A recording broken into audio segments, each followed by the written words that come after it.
জয় নিতাই, রাধে রাধে। আজকে আমরা আলোচনা করব শুক্লপক্ষ একাদশী অর্থাৎ পুত্রোদয় একাদশীর সম্বন্ধে।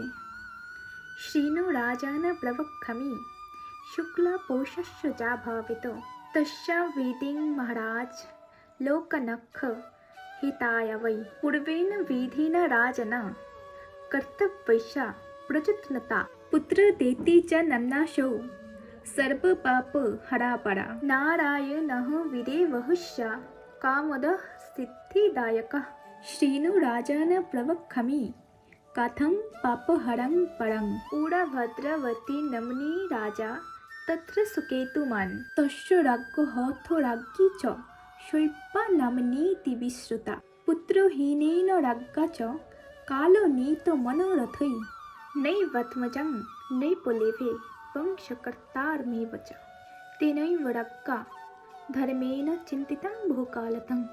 ভগবান শ্রীকৃষ্ণ মহারাজ যুধিষ্ঠিরকে বলিলেন, হে রাজন, পৌষ মাসে যে শুক্লা একাদশী হইয়া থাকে আমি তা কীর্তন করিব, তুমি শ্রবণ করো এবং লোক সকলের অর্থাৎ মানুষজনের হিতের জন্য তার বিধিও বলবো।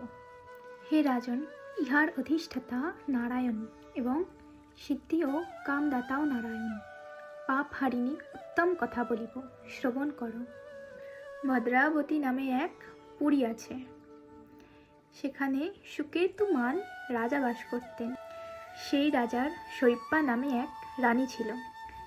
সেই রাজা পুত্রহীন বলে বহু কষ্টে তার দিন কাটে। সেই রাজার বংশ রক্ষার্থে কোনো পুত্র সন্তান লাভ করতে পারে নাই। এই জন্য বহুদিন ধরে ধর্মকর্মের অনুষ্ঠান পূর্বক চিন্তা করতেন।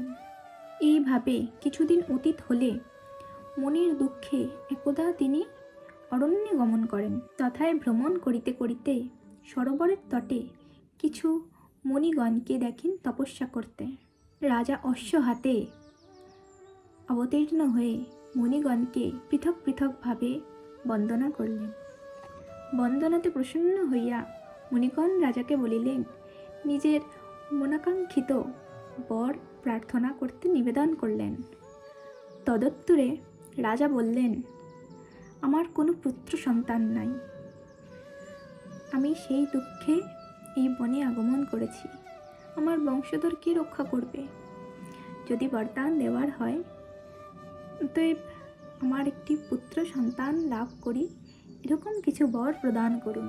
তদুত্তরে মুনিগণ বললেন, অস্মিন নেব দিনে রাজনা পুত্রদা নাম বর্ততে একাদশীতি বিখ্যাতা ক্রিয়তং ব্রতমুত্তমং অদ্বৈ পুত্রদা নামে এই একাদশী বর্তমান। আপনি এই ব্রতের অনুষ্ঠান করুন।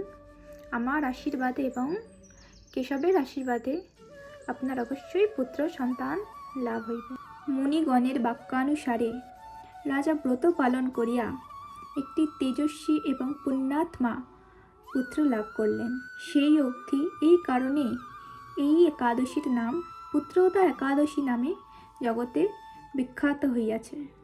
জয় নিতাই, রাধে রাধে। নিতাই গৌর হরি বল।